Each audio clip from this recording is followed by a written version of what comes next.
Bom, pessoal, finalizamos aqui o Palio, tá? Nós fizemos aqui higienização do carpete, higienização dos bancos, proteção dos plásticos, higienização do teto, tá?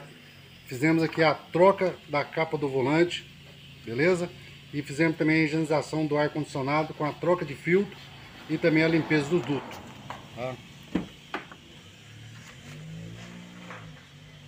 Como tá a porta, o carpete, os bancos,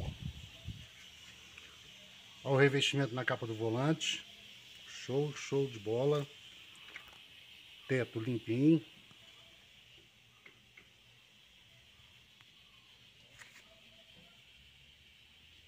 O carro ficou zero. Um trabalho desse que você valoriza o seu carro, né? Um bem caro, né? Então a gente tem que cuidar, tem que zelar.